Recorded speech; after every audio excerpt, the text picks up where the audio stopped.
Okay. Hello, and welcome to Ahead of the Curve podcast. Today, I have with me a leading figure of modern monetary theory, Dr. Randall Ray.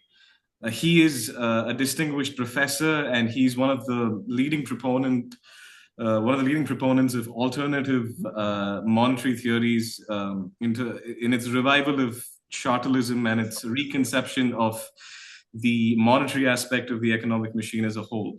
And the possibilities that arise from it are quite frankly unparalleled, and the consequences of it put humans on the intellectual front quite like no other. I think we now possess the intellectual freedom to experiment with various kinds of economic arrangements, with theories like MMT coming to the fore. And it is truly a one of a kind pleasure and privilege for me to host this.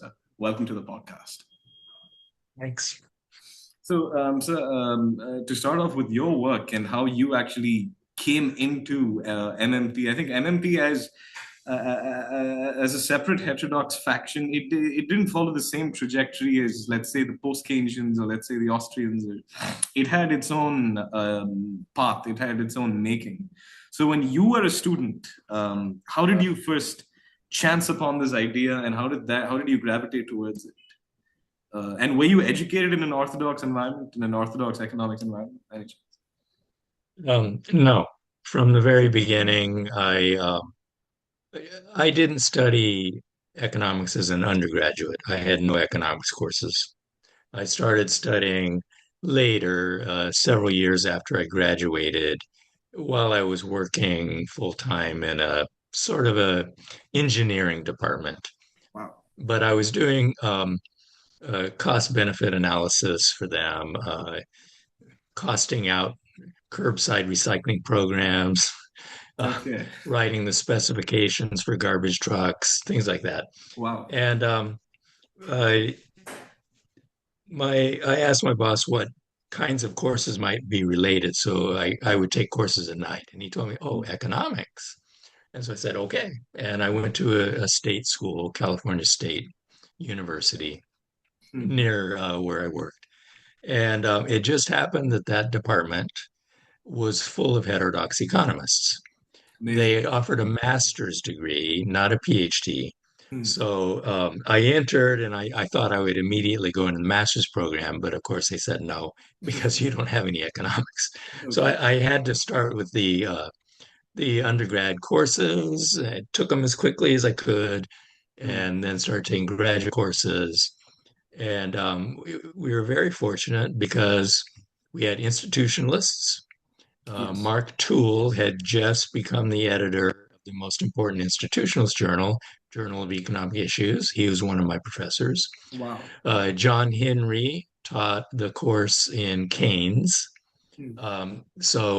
My first graduate macro course, I think, was Keynes's book. And then my second, uh, another teacher was Joe Fury, who Hmm. was a Marxist, and he taught the first semester of history of thought. They actually required 2 semesters of history of thought, and Okay. this was at a time when almost all graduate programs had dropped history of thought, Wow. because the idea was, as Lucas said, don't read anything written before 1974. Okay. And this was the attitude of graduate programs of the time, but they still had 2 semesters required. Yes. And so I studied from Smith to Marx with Joe Fury, Hmm. the Marxists. And then we had heterodox economists who taught energy economics and so on. That got me a new job. I moved into energy, Wow. Okay. California Energy Commission, working under Governor Brown in his first terms of office, which was fantastic. Fantastic job.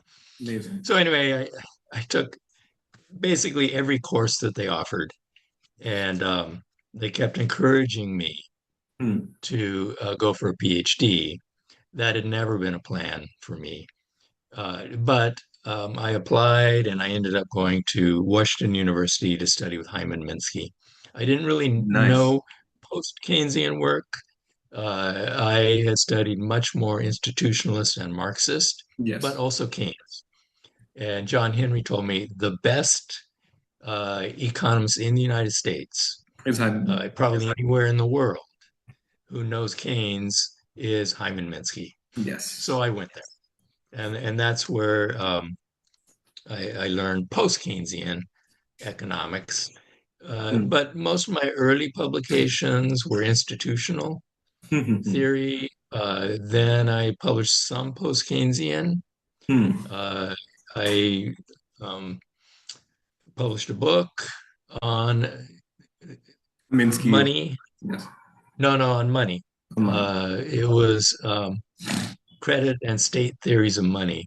Hmm. And so I already knew of Keynes's treatise in which he talks about the state theory of money. I knew of Knapp, uh, Yes. and I knew that book, though, was more focused on private money. Yes. Even though chapter two goes through the origins and the role of the state and all that, it mostly was on how the private money system, and Hmm. this became what's called endogenous money theory. Yes. That book came out in 1990. And then um, I, I joined this early discussion group, online discussion group called PKT, Post Keynesian Thought.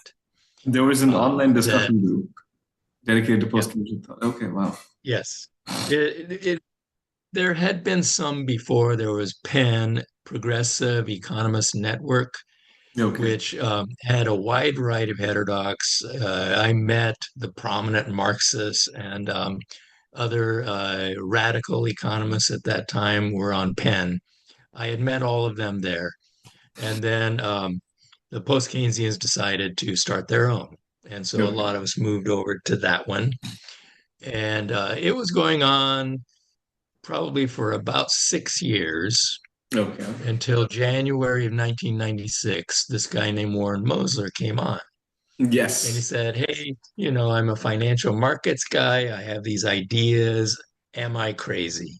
Hmm. And he started posting the ideas. And basically, the components of MMT um, that he understood, he had posted all of those within 30 days.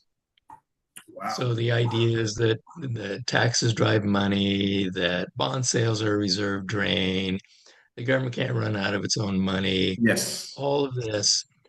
And also, finally, near the end, hey, the government ought to hire everyone who wants to work. Just Yes. announce a fixed wage, and that becomes the job guarantee. So Hmm. all of those ideas are put up and discussed within about 30 days. Wow. Um, he said, I would make some comments. By that time, this is 6 years later. I had two babies, and I may have been living in Italy at the time, but I didn't have a good internet connection, so it would take a long time to download the conversations and make comments. So I wasn't really active, but I made a few comments, and Warren wrote to me, and he said, "I like your comments. Can you send me your stuff that you've published?" So I did. And then he said, "Hey, I would like to sponsor your next book." And he said, "I'll give you an advance against the royalties." And I told him, "Warren, academic books don't make money. You know, you, you Yes. might make a few $100s a year Yeah. on royalties with an academic book." But he insisted, he said, "Look, the money doesn't matter to me. I'll support you." He bought me out of a course or Hmm. maybe two courses. So I didn't have to teach as much. So I had more time to write. And he said, "I don't need to get the money back." But we had an agreement that the royalties in the end went to support graduate students. Okay. I never got any royalties. I didn't do it for that purpose. Um, but anyway, that became the first book on modern money theory. So Understanding Modern Money came out in 1998. So Wow. So it's that's 30 that's years how, making. So yeah. nice. Warren had written some pamphlets Hmm. putting out his ideas. Um, I skipped things that happened. He Yes. he had a conference organized at Bretton Woods, which is where, the international monetary system System. Yeah. was created after World War II. Yes. Indeed. Warren decided it was sort of symbolic. We'll have a conference there in that hotel.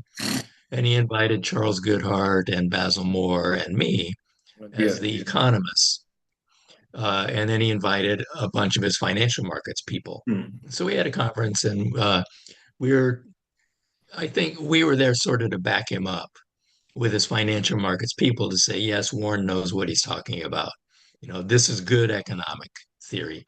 Hmm. Um, and he had Pavlina Cherneva, who was, I think, had just graduated from Gettysburg, a student of Hmm. Matt Forstater, helped organize the conference. So I met her there, and she is now the president of the Levy Institute. Uh, Oh, okay. she she when we moved to University of Missouri Kansas City, she came to be the assistant director of a center that we established to promote MMT. And Right. Matt Forstater, who had been her professor at Gettysburg, came to be the director Hmm. of the center. And then I moved there to be the research director. Wow. Okay. But I think all of this solidified, and I think for a heterodox person located in India, who had grown wary of statements made in the vein of increase in money supply leads to an automatic increase in inflation. Too much money in the economy leads to has hyperinflationary connotations and implications. I mean, in a country like India, where there are about 27 states with each its own unique economic structure influencing the variables and all of that, I think the idea of MMT sort of gave us a base to sort of cross-reference our critique of what is being taught to us in the name of orthodox economics. So how did that break into the mainstream? And not break into the mainstream, not in terms of the discourse, but how did it break into a solidified alternative, in a manner of speaking? Well, we had three institutional bases for MMT. Hmm. Um, so we actually started our center at the Levy Institute. Okay. Uh, Minsky had moved to the Levy Institute when he retired Hmm. from Washington University uh, around 1990. Right. Yeah. And I had gone there in 91. And then when we first created our center, I was on leave from University of Denver. That's where I taught. And we I had hoped that we could bring the center to University of Denver. That Hmm. didn't work out.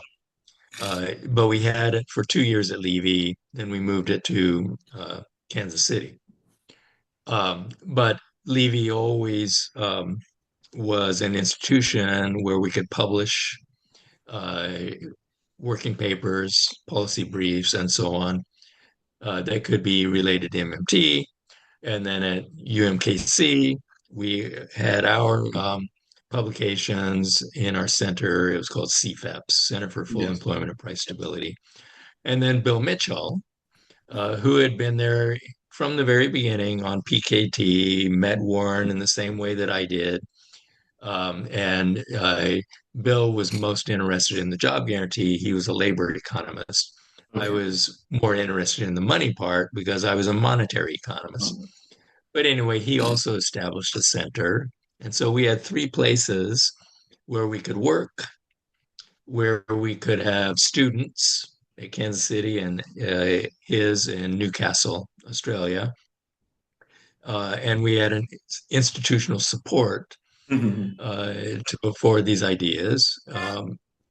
And we produced students who went on and spread it to other places, Wow. sort of like a cancer, right?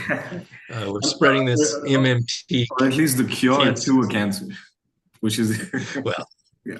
Yeah, I'm joking, but Yeah. so that's why I said earlier, you can Hmm. find heterodox economists at colleges all over the United States Hmm. that offer undergraduate degrees. And there are lots of MMT economists, many of them studied at UMKC with me, and then after I retired, with the people who are still there.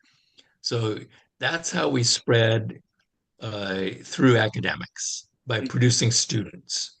The problem with heterodox economics is that it has been very hard to produce PhD students Hmm. because there aren't very many departments where you can do a heterodox PhD. PhD.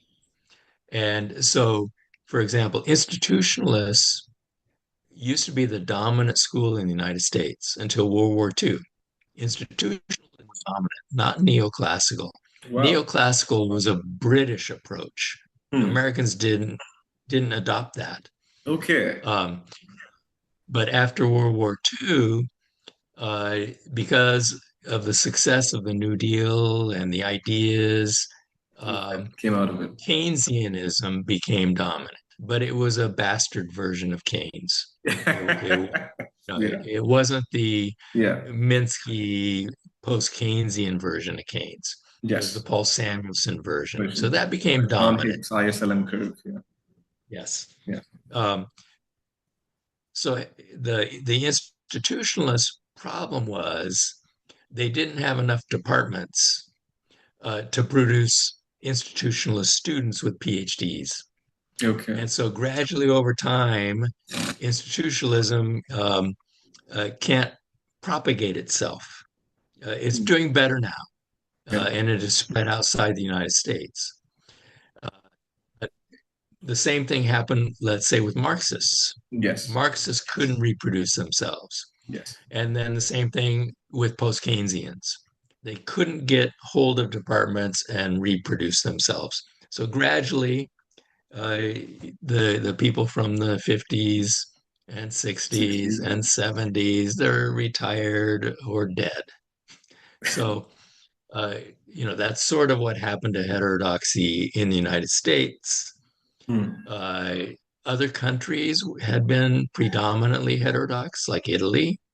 Okay. In India had lots of heterodox. Wow. British had lots of heterodox. Brazil had lots of heterodox. But in most places, heterodoxy has not been able to reproduce itself. That can be largely attributed to, what do you think, sir, is the malaise? Well, I think it's the rise of neoliberalism and the taking over of departments. Okay. Simple as They, that. Yeah. yeah, because the the neoliberals had a plan and they are ruthless. And I know this from my own experience dealing with them. Uh, Heterodox people, they tend to be generous and they support free speech and free thought. They don't band together to protect their own interests. Yes. The neoliberals have no problem doing that at all. They will go behind your back. They will go to, and what I'm saying happened many, many times.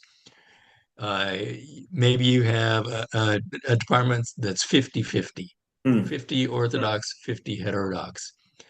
The Orthodox will go behind their back and tell the dean or maybe the college president, hey, these people are radicals.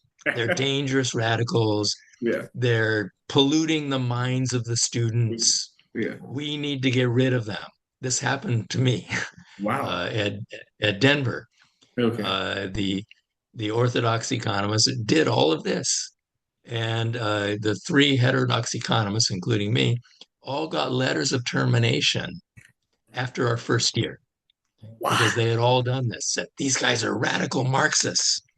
And the dean said, well, I don't know if this is true or not, but I'm going to give them termination letters. We're going to investigate over the course of the summer and see if what you're claiming is true. We came back. He said, we investigated. These are good teachers. These are good scholars. Yeah. he gave us our jobs back. But I learned the lesson from that, Yes. that you know what they're going to do. Do, yeah. Okay. They're going to try to use the administration and try to use outside referees Yes. to get rid of heterodox economists. So they do this time after time after time. So if you want to protect heterodoxy in your department, you have to be as smart as they are. And you have to use some of the same techniques to protect yourself. Yeah, I think that's understandable. I think, and I know how vicious it can get even amongst students with orthodox minds and students with the heterodox bent of mind. So the kind of debates that take place, it's interesting, and but I think as a consequence of this, in places like the central bank, be it the Fed in America or be it the RBI in India, we have, though we rely on math equations and all of that to make a little part of our calculations, our assumptions and our understanding of the variables largely come from a neoclassical school of thought, because that's what we are predominantly exposed to, at least the ones working in the Fed or in the respective institutions that can exercise a certain degree of influence. How is it that we can actually, in real time, effectuate these progressive ideas and these progressive and these newer kinds of approaches towards the monetary variables at hand? I mean, how can we Uh, actually yeah, actualize them? it's extremely difficult. And it's so I described the problems in the universities, Yes. what you're up against. You have a problem in the journals. The Yes. top journals are not going to publish heterodox economics, Yes. period. Never going to happen. Yes. Now, the United States, we're different from most countries because we have no national ranking system Hmm. that says, oh, this is a number one category journal, this is number two, this is number three, that's imposed nationally. We don't do that in the United States. This is done in lots of countries, though. Okay. And that means if you can't publish in a number one or number two journal, you can't get tenure. That doesn't happen in the US. In the US, universities decide, departments decide Hmm. what journals count. And so for us, it's a bit easier. But so this is the barrier to making it in academics. But fortunately, uh, policymakers really don't listen to academics. Okay. They might use them, Hmm. but they don't really care what they think. So if it's Including the you orthodox know ones. yes, including Orthodox, but they might cite Larry Summers. Okay, Larry Summers until recently Hmm. was thought to be this fantastic economist, right? And so if he said something that was useful, a policy maker might quote him, say, yeah, look, Larry Summers says this too. Okay. Okay. But it's not that they really listen to him. Hmm. Uh, it's uh, used to justify the policy that the politician wants to take. That's what you use academics for. And I know this also from working in government. Like I Hmm. said, I worked at the Energy Commission and I Yes. worked for county government. And we would bring in consultants who would prepare a report. And um, I know how it works. Those consultants try to figure out what we think, and then they give us a report that is consistent with what we are trying to get the policymakers to do. Uh, so anyway, in policy making, you have a chance.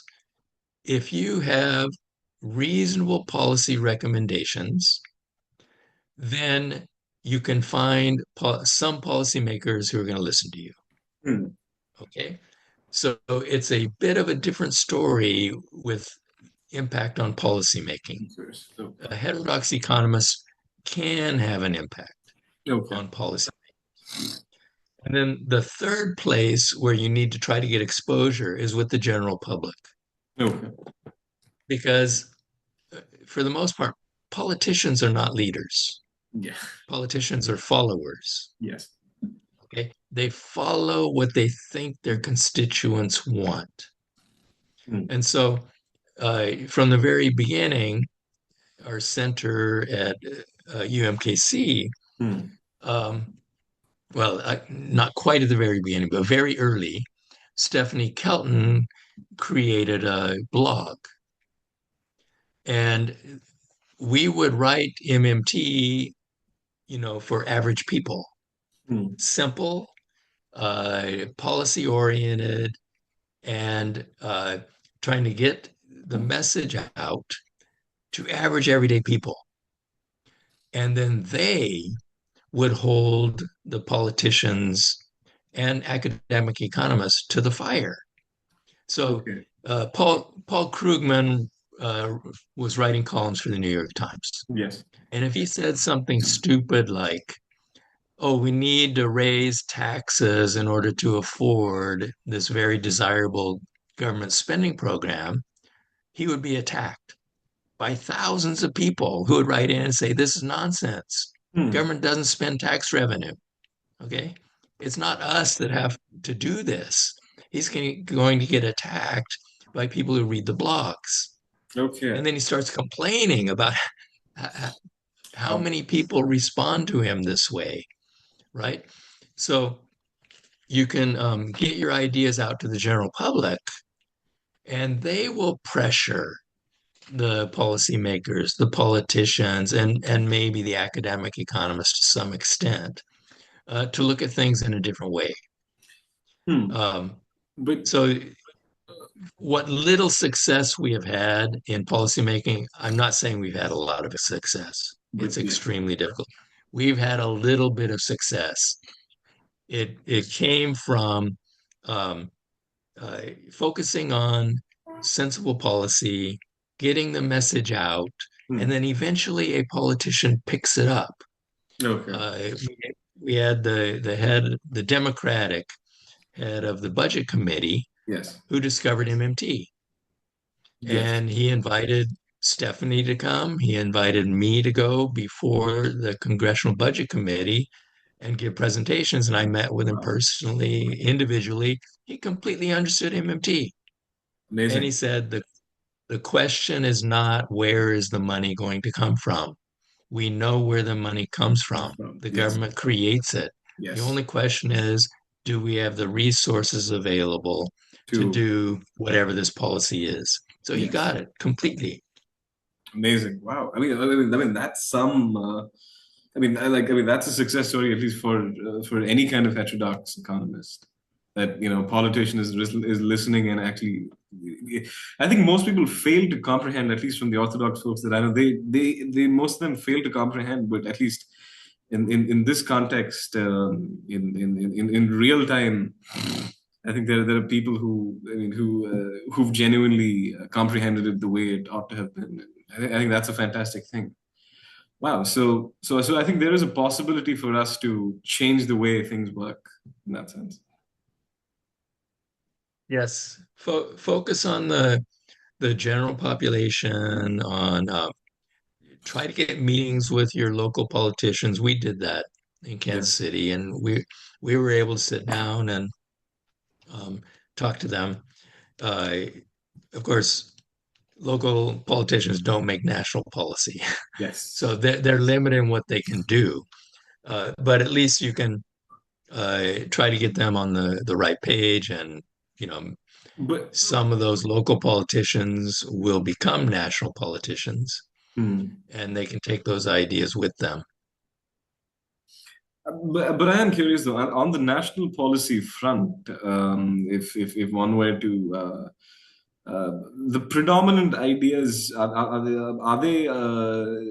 if you had to categorize them as either heterodox or orthodox, where would they fit? The predominant ideas that surround the decision making process of things.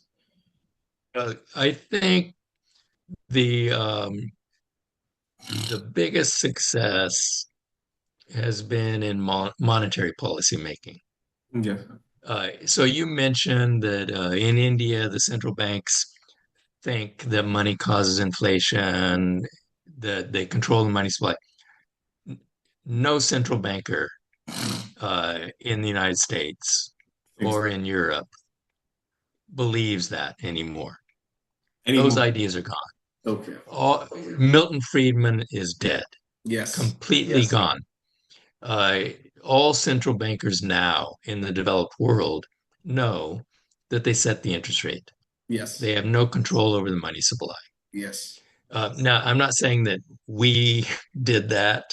I'm just saying that the evidence was on our side, the Yes. theory was on our side, and Yes. gradually, even orthodox economists abandoned those old ideas. They're gone. Hmm. Now, we still disagree with Fed policy because the Fed thinks that it That, can control inflation with the yes. interest rate. Yes. Well, that's not true. True. Okay. So we're fighting that battle now, but we don't have to fight the battle anymore Okay. about central banks controlling the money supply. So I would Hmm. say, we're halfway there. We won half the battle. Fiscal Hmm. policy is much more difficult. When COVID hit, Yes. both the Biden administration and the Trump administration Hmm. spent without worrying about taxes. They Amazing. spent trillions of dollars and never said, oh, we Yes. need taxes to pay for it. Hmm. So I would say that we won that battle for a little while. Okay. Uh, but their fiscal policies were badly designed Yes. and they contributed at least a little bit to inflation. Hmm. So even though they did at that time, they said, let's not worry about taxes. We need to spend, and they spent trillions of dollars. Now, the lesson they learned was, well, if you spend too much, you get inflation. So we Hmm. still need to be careful. Um, and so they say we need to reduce the size of the deficit Yes. because the spending is too high and it's causing inflation. Yes. Okay. So uh, the success isn't quite as good As because they still think that they've got to keep deficits low yeah. in order to prevent inflation, which then could cause the value of your currency to go down, The, which then and the entire, eats. I mean, what has been spouted historically speaking since the time of Friedman. But I think it also fails common logic because it's not just the money supply isn't operating out of a vacuum. It has other variables to keep it to sort of direct its flow and other things as well, which is predominantly discarded in the mainstream view of how it operates. Um, Well, yes, they didn't learn much from the global financial crisis, and which is so what begs the question. I mean, the ones so just one more thing. This meeting ends in less than 1 minute, but I'll send you the other link quickly. So that's why I'm interrupting. But my question to you is, once I mean, these people pride themselves on empirical validity and predictive power. All of their predictions have failed, and they've been empirically disproven. Like reality has done that. So how do you keep sticking to to stuff that isn't empirically valid, and you still lay claim to that victory? It makes no sense. well, um, it's pretty hard to get economists to change their minds because of the data, of the empirical evidence. That's very difficult to do.